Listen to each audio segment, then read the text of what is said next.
Classificação indicativa. Livre para todos os públicos.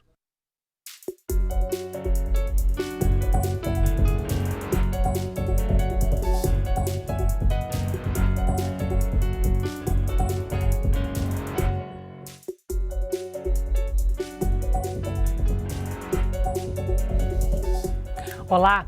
Será que os estrangeiros devem ter o direito de comprar terras aqui no Brasil? A legislação brasileira é dura e não permite. O atual ministro da Agricultura, Blairo Maggi, defende que sim. E entre os argumentos está o fato de que vivemos num mundo globalizado e marcado por cadeias produtivas que vão muito além das fronteiras. Mas esse é um assunto longe do consenso. Sobre isso eu converso agora com dois deputados gaúchos, Heitor Chu, do PSB, e também Alceu Moreira, do PMDB. Deputado Heitor Chu, gostaria de começar perguntando qual é a sua avaliação sobre essa possibilidade. Estrangeiros devem ou não poder comprar terras no Brasil e por quê? Bom, em primeiro lugar, o que a gente mais escuta nos corredores, no plenário, nas comissões aqui nessa casa, é de que o Brasil precisa de investimento, o Brasil precisa de dinheiro novo, porque está descapitalizado, porque a corrupção tomou o recurso. E eu acho que se nós falarmos de investimento no Brasil, nós temos outras fórmulas que precisam ser analisadas antes. Primeiro, nós temos que baixar a nossa taxa Selic. Ninguém vai querer investir num país que tem uma taxa tão alta, onde é melhor aplicar o dinheiro no banco, especular, do que colocar dinheiro na produção agrícola, na produção industrial, gerar emprego, gerar renda. E, diante disso, acho que nós temos que avançar também nos nossos conceitos de atender às demandas do povo brasileiro, da geração de emprego, das questões que dizem respeito à formação profissional, combater o contrabando que campeia solto nesse país, que não gera emprego, não gera renda, não tem endereço, não tem CNPJ e acaba ceifando os postos de trabalho, empobrece o país e, além disso, nós temos que também ter muito claro de que quando nós falarmos em questões de venda de terra, nós vamos ter aumento do preço da terra, nós vamos ter ágio, nós vamos ter a sucessão rural comprometida e, diante desse cenário, eu me preocupo muito com o que aquele cidadão que vai vir, seja dos Estados Unidos, da Alemanha, da França, de qualquer parte do mundo, da China, comprar uma área no Brasil. Ele vai trazer o pacote tecnológico dele, certamente muito mais barato que o nosso, um financiamento muito mais garantido, vai produzir mais, vai produzir melhor e por um valor menor. O consumidor vai perguntar, afinal, se o produto é produzido por um agricultor brasileiro ou por um estrangeiro. E, a partir daí, eu acho que nós vamos ter os grandes problemas e, portanto, a nossa posição, a princípio, é contrária a esse projeto do jeito que ele está. Até porque, se nós formos olhar, dentro da agricultura familiar, que são áreas pequenas, até 4 modos, isso dá em média 80 hectares, deveria estar já alijado esse processo, fora, porque nós vamos estar expulsando agricultores que amanhã vão estar na fila da reforma agrária querendo um pedacinho de terra. Deputado Alceu Moreira, essa é uma preocupação sua ou o senhor acha que não, que há sim possibilidade de se permitir a venda de terras para estrangeiros sem que haja um impacto ruim para a economia ou socialmente falando? Primeiro, Cláudio, queria dizer da alegria de poder conversar contigo, teus telespectadores, com meu querido irmão e amigo Heitor Chu, nós que fomos deputados estadual juntos no Rio Grande do Sul e agora somos federal aqui. A meu juízo, tem muito mais uma questão de discutir preconceito para sustentar um discurso ideológico do que propriamente pelos efeitos da modificação da lei.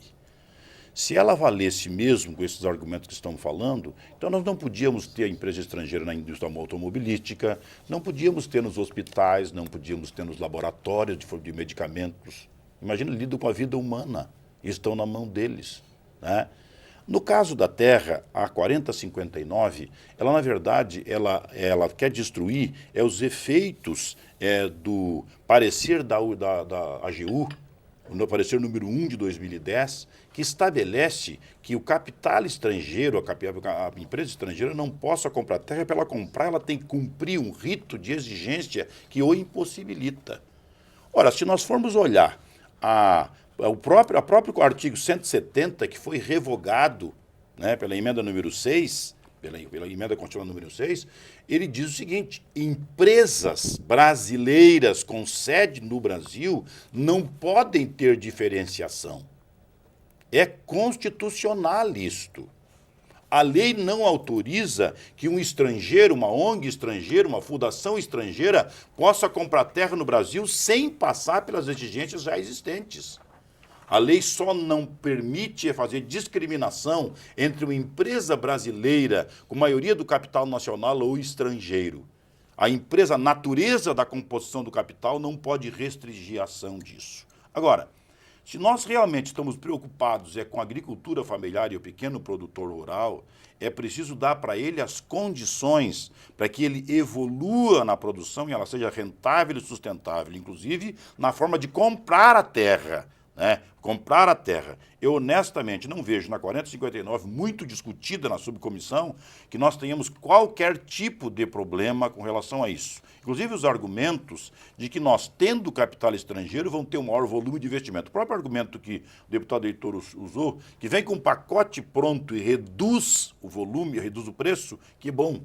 Imediatamente nós, todos os brasileiros, vamos copiar o mesmo pacote para reduzir e ser mais competitivo. Mas se ficarmos assim como estamos, pode ter certeza que uma multinacional de fora, pelo adubo, pelo inseticida, pelo herbicida, pela semente, ele vai acabar sendo sócio oculto do produtor, participando por falta de pesquisa e tecnologia e defesa interna. Deputado Heitor, eu quero pegar um pouco carona no que disse o deputado Alceu pelo seguinte: quando o senhor fala, olha, ele vai chegar aqui com um pacote, vai ter preços mais baixos, a sua preocupação, pelo que eu entendi, é o seguinte: bom, ele vai chegar com preços mais em conta e vai massacrar o produtor local. É isso? É isso. Quer dizer, mas aí não é possível ter medidas, atitudes ou ações que ajudem esse produtor brasileiro, local nosso, a resolver essa situação, a equacionar essa situação? Ou não é possível prever na lei alternativas para que a gente consiga receber esses estrangeiros, enfim, e resolver, equacionar isso para que estrangeiros e brasileiros possam produzir e produzir melhor e tenhamos mais possibilidades de comprar com preços mais competitivos e em conta? Para que o nosso telespectador da cidade entenda de um tema que nós estamos abordando aqui, que tem a ver com a questão rural, é a mesma coisa como uma família que mora numa grande cidade e tem uma despesa maior por alguma intempérie e ela precisa se desfazer de alguma coisa. Ela tem uma casa, ela tem um carro, tem uma moto, tem uma bicicleta, tem mais alguma coisa. O que ela vai vender por primeiro? A casa? Não. Ela vai se desfazer daquilo que é acessório, mas ela não vai se desfazer do teto. E quando nós olharmos para essa questão de agricultura, o que a gente percebe nitidamente nesse projeto aqui é de que se quer dar um benefício para o estrangeiro e o produtor nacional está aí penando para renegociar a dívida do arroz que teve 3 plantios e não teve colheita. O produtor de soja na região sul do Brasil plantou, não conseguiu colher por causa da enchente, está renegociando isso para pagar em 10 anos. Ou seja, mais uma vez, o governo brasileiro quer atender melhor o estrangeiro, o vizinho, do que o seu próprio filho. O governo brasileiro já é um pouco de praxe se fazer investimento em Cuba, em outros países e não pedir para pagarem, enquanto que o brasileiro que vai lá, que põe uma empresa, que paga impostos e que gera emprego e renda, está sempre no gargalo dessa questão. Então, acho que esse tema aqui, nós deveríamos chamar o setor agropecuário, as cooperativas, os sindicatos, as federações, as confederações, enfim, todo mundo que está envolvido nisso e fazermos uma discussão um pouco mais ampla, até porque eu tenho ouvido produtor grande nesse país dizer o seguinte: estamos todos quebrados. Isso é verdade? Quando se tem safra e se tem preço, então como é que vai ser no dia que não tem safra porque não choveu? E como é que nós vamos administrar essas questões? Eu, portanto, me convenço cada vez mais que o Brasil primeiro precisaria dar um atendimento, fortalecer o nosso agricultor, que é quem consegue produzir, gera emprego, gera renda e traz divisas novas, porque com a nossa exportação do frango, do suíno, da carne, do leite, do açúcar, do café e outros, tem trazido dinheiro novo. Aliás, se não fosse isso, o Brasil estaria numa situação financeira, econômica muito pior do que está. Deputado Alceu Moreira, antes do intervalo, uma pergunta para o senhor. Como é que o setor produtivo, o setor agrícola, vê essa possibilidade de estrangeiros comprarem terra e virem produzir aqui? Há um consenso ou não? Há uma divisão, sim, clara, nítida em relação a isso? Primeiro, a lei não autoriza que estrangeiros comprem terra aqui. A 4059 diz que a empresa que tenha capital estrangeiro, em maioria, pode comprar terra. Ela diz o seguinte, pelo um preceito constitucional, o fim de um artigo 170, diz que as empresas não podem ter discriminação pela sua composição de capital. Agora, todos os riscos que o Heitor acabou de falar aqui, eles poderiam estar, por exemplo, em nós não permitirmos que montasse os grandes supermercados para não fechar os armazéns. Porque eles são grandes competitivos, vão fechar. E fecharam.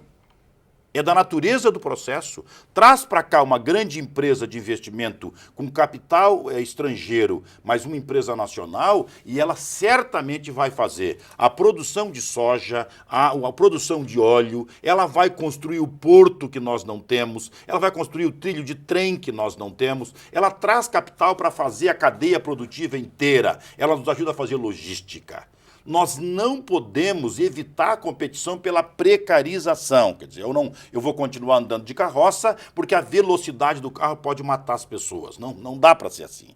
Então é o seguinte, é possível se fazer legislação interna que diga claramente qual é o interesse brasileiro na terra. Deixe claro que esta lei não impede que no uso equivocado da terra por estrangeiro ou em demasia, porque a lei estabelece limites por município que pode ser comprado, por terras de empresas que podem comprar essa terra.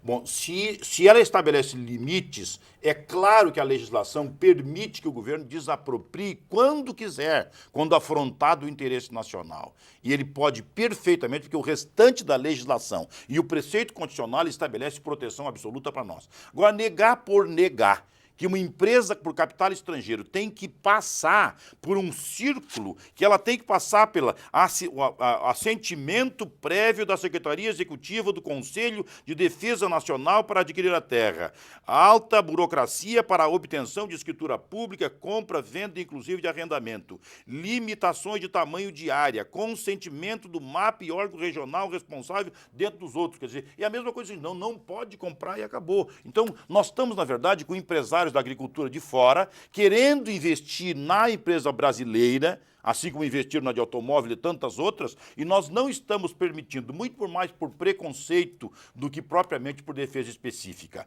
Tem que se ter claramente que os nossos produtores precisam ser protegidos, mas o Brasil não pode continuar com estes custos de produção de maneira voraz e exigindo apenas do governo que ele refinancie, que ele renegocie. Quando no meu Rio Grande do Sul, um produtor de arroz quebra com o silo cheio, ele colheu tudo que podia e quebrou, certamente não foi pelos estrangeiros.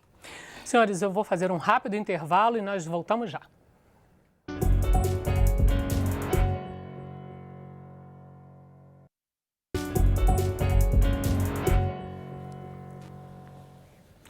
O Câmara Debate está de volta, hoje debatendo e conversando sobre a venda de terras para estrangeiros. Debatem este assunto os deputados Heitor Chu, do PSB, e Alceu Moreira, do PMDB, ambos do Rio Grande do Sul. Deputado Heitor Chu, o senhor disse logo no início do programa o seguinte, olha, do jeito que está essa proposta, esse projeto não dá para ficar, não é viável. O que seria uma proposta viável? O senhor já disse, olha, fortalecimento do setor, um olhar mais cuidado e apurado para a agricultura familiar, mas o que mais? Porque são propostas como essa que o senhor fez, são a longo prazo, médio e longo prazo, né? Não se fortalece rapidamente, facilmente. De forma mais imediata, o que seria possível fazer na sua avaliação? Em primeiro lugar, dizer de que o produtor brasileiro virou refém das grandes empresas de fornecimento de tecnologia e de insumos agrícolas. Eles põem o preço, eles colocam o valor que acham, ou seja, o agricultor quando vai comprar os insumos, chega na agropecuária e diz, quanto custa? É tanto. Carrega tudo, leva para a propriedade, enterra na lavoura, reza todo dia para ter safra. E quando a safra está pronta, ele pergunta, quanto você me paga? Ou seja, o agricultor virou refém desse sistema. E, portanto, acho que essa é a primeira questão que o nosso governo deveria ter uma política mais forte e mais eficaz. Segundo lugar, quando nós falamos desse projeto, nós temos que ter muito claro de que a divisão que nós temos hoje no Brasil em termos de terra, até 5 hectares nós temos 1.840.000 pequenas propriedades. Como é que nós vamos mexer nisso daqui? Como é que nós vamos fazer com que isso aqui efetivamente seja algo que tenha uma preservação? Ou como é que a gente possa falar quando se fala em agricultura familiar até os 80 hectares, que são 2 milhões de propriedades pequenas, que têm uma função social, que precisam produzir o pão nosso de cada dia, o feijão, que agora está tão caro que todo mundo fala, né? Então, mas acho que tem que avançar mais nisso. Exclui esse público. Bom, e aí nós vamos começar a falar dentro daquilo que o deputado Alceu coloca aqui, a visão econômica. Mas e como é que fica o social? Nós temos um grupo de produtores, nós temos alguns que têm extensões de terra intermináveis, nós também temos terra degradada.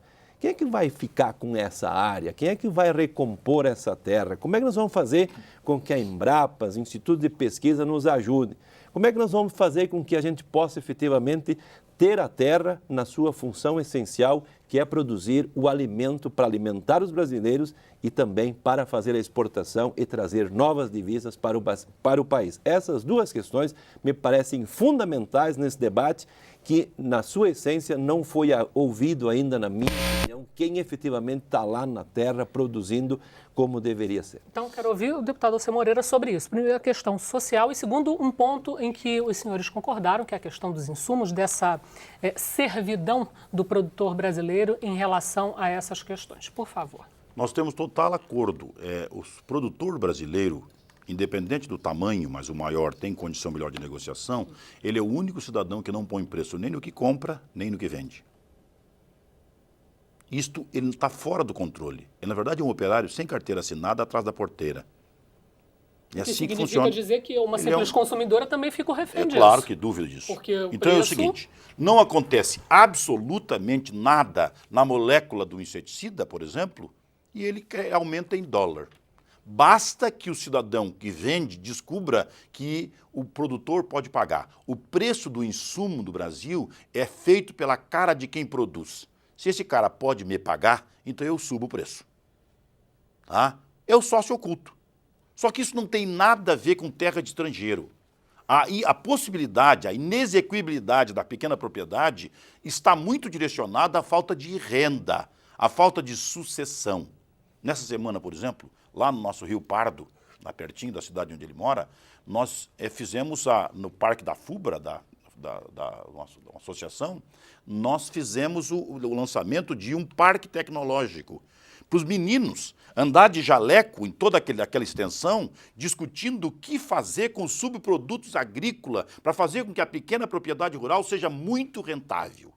Um pequeno produtor rural não pode vender soja, tem que vender óleo. Ele tem que ter produto, não pode vender leite, tem que vender queijo. Nós precisamos oportunizar para ele que o subproduto tenha a condição de gerar renda e ele possa usar a família inteira. E faz então, isso como, deputado? Faço por educação, faço por investimento em educação. Eu estou te falando o seguinte, essas soluções, problemas que nós temos hoje, não são pela terra de estrangeiro. Uma empresa comprar mais terra ou menos terra, a concentração da terra no Brasil existe apesar da terra do produtor ser brasileiro. Ele compra a terra porque o pequeno abandona, porque não tem como sobreviver. No caso do Rio Grande do Sul, até que a agricultura familiar cresceu muito por organização própria, ela se organizou muito, ela está muito com agroindústria, muito com subprodutos, ela conseguiu agregar muita renda, mas ainda tem gente. Mas a gente precisa perceber o seguinte, nós tivemos milhões de reais investidos na reforma agrária e temos 578 mil irregularidades de tem criança com 2 anos que tem 20 lotes da reforma agrária, tem gente que morreu há 8 anos e continua tirando Pronaf. Então, essas soluções não estão na terra de estrangeiro. Esta lei aqui que estabelece que uma empresa com capital estrangeiro, em maioria, possa comprar terra no Brasil é pura e simplesmente isto. Pode comprar terra. Se a terra vai estar disponível ou não é outra coisa. Aliás, a Constituição não permite outra coisa.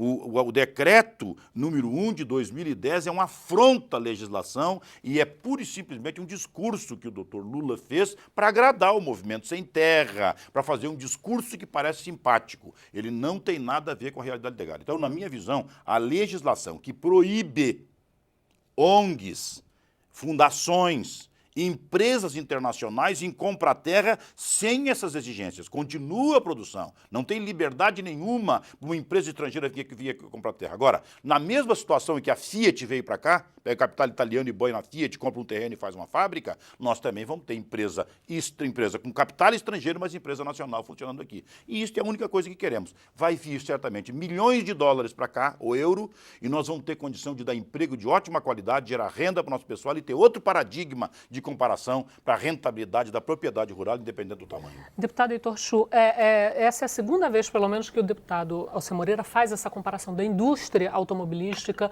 com o setor da agropecuário, agrícola.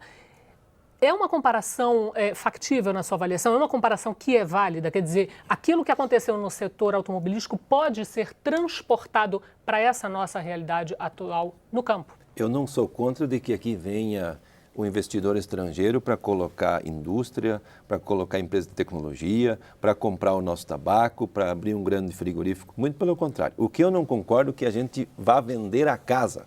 O que eu acho que a gente pode fazer é segurar a terra na mão dos brasileiros, das empresas brasileiras e fazer a produção. E aí eu quero ir um pouco mais longe. Dentro daquilo que o deputado Alceu coloca aqui com muita propriedade, a nossa agroindústria pequena, média ou grande, que vai abater 2 suínos por semana ou 2.000, a lei é a mesma. Isso faz com que não evolua, que não se possa avançar. É o CISB, é o SUASA. Eu moro no município de Santa Cruz, então quem quiser comer o meu salame em Rio Pardo não pode comprar. Essas coisas é que, na verdade, inibem o nosso desenvolvimento e que, portanto, um país que tem terra como nós temos, gente como nós temos, que quer produzir, sabe produzir, já demonstrou isso, tem que parar de pagar 500 bilhões por ano de juro para os grandes bancos. E tem que avançar na questão da produção, da produtividade. Os empresários brasileiros do campo têm 200 bilhões a cada ano para fazer a safra. Compra os insumos, interna na terra, devolve o dinheiro. A agricultura familiar tem 30. Ora, somando o MAPA e o MDA juntos, não dá 2% do orçamento do governo. Então, acho que nós temos a galinha dos ovos de ouro já bem desenhada, que é investir no setor agropecuário, na produção, no desenvolvimento, na agroindústria, e que, na minha opinião, nós não precisamos dessas empresas estrangeiras e desses estrangeiros vindo aqui para fazer esse processo que nós sabemos fazer. Eles podem vir para fazer o segundo passo, que é a industrialização, entre outras coisas mais. O senhor concorda que seria para um segundo momento, uma segunda etapa, ou não? Deixa vir. Eu tenho total acordo com o Heitor, só que são coisas absolutamente distintas. O Código Sanitário brasileiro foi feito certamente por indústrias que trabalharam com os técnicos, porque o nosso Código Sanitário nos proibiu de fazer limpo com as mãos. É proibido fazer limpo com as mãos. Para mim fazer um queijo, eu tenho que ter um pé direito de 2,7. Eu nunca comi pé direito, não sei que gosto tem o pé direito. O que tem pé direito a ver com queijo? Para produzir 20 quilos de queijo na minha cozinha, com inoxidável, numa pia e um azulejo, eu faço um paladar que eu quero fazer, com uma assistência técnica da Prefeitura Municipal. Para mim, tirar mel, eu estou proibindo. O mel de abelha tem a mesma legislação do salame. Quem é que fabrica mel nesse país? Quem fabrica é abelha. Nós não fizemos mel. Então a legislação é toda voltada para a indústria. Esse capítulo de poder fazer a lei do mel de nossa autoria, enquanto eu estou aqui conversando contigo agora, nós estamos perdendo toneladas de laranja e bergamota e lima e limão que estão caindo no chão. Nós não podemos espremer a laranja na nossa casa, tirar o suco, botar numa garrafa e congelar para vender para a sorveteria no verão. Eu tenho que deixar apodrecer, porque a legislação sanitária diz que tem que vender a Coca-Cola. Nós não podemos vender suco. Isso tem que ser defendido, mas não tem nada a ver com terra de estrangeiro. É outro capítulo. Essa discussão precisa acontecer porque a pequena propriedade rural precisa agregar valor no seu produto. Deixar apodrecer toda a laranja que eu produzi e não poder espremer um suco, eu vim da lamparina de querosene. Nós não tinha geladeira, mas agora tu bota num freezer, ele fica congelado o tempo todo. Eu vou vender para uma sorveteria 1 litro de suco de laranja, talvez me botasse 4, 5 mil reais no meu bolso, na minha produção de laranja, no mês de dezembro. Eu não posso, está proibido. Nós temos que trabalhar para parar com o discurso de preconceito, de separar pequeno e grande, médio, não sei mais o quê, e trabalhar na viabilidade da pequena propriedade rural. Agora, nós não queremos de forma alguma que a empresa estrangeira venha para aqui compra terra, grandes latifúndios para não utilizar. A próprio projeto de lei, na sua regulamentação, tem que dizer claro que ele precisa executar a cadeia produtiva por inteiro. Ele tem que agregar valor nisso, gerar emprego, renda. Mas ele pode perfeitamente trazer a cultura da França, lá do Comté, que a pessoa faz. Tem 1.300 tipos de queijo na França.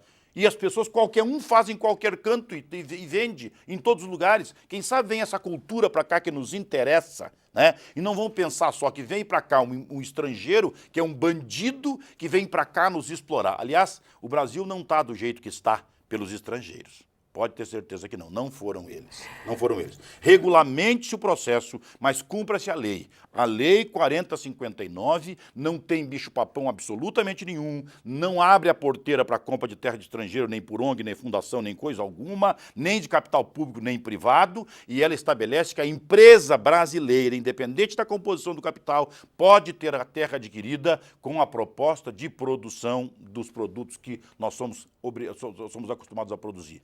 Com tudo que é decorrente disso. Hoje, por exemplo, não temos linha de trem.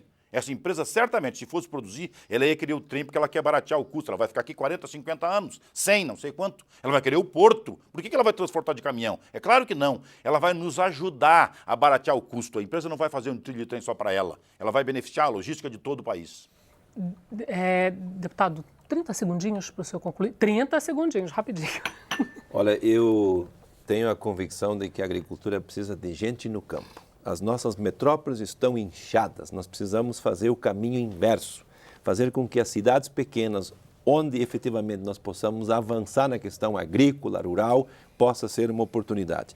E dizer que nós devemos ter também bancos, grandes grupos econômicos que não são melhores do que algumas ONGs ou fundações que vêm aqui fazer o que não devem. Exploram, exploram e exploram. Deputados, bom, isso é só um pouquinho do muito que há para ser dito sobre esse assunto. Deputado Heitor Chu, deputado Alcir Moreira, muito obrigada pela sua participação também. E o Câmara Debate está terminando. Você pode rever este e outros programas na nossa página na internet. Anote câmara.leg.br. Lembrando que nós também estamos no YouTube. Obrigada pela sua companhia. Até o próximo programa. Tchau.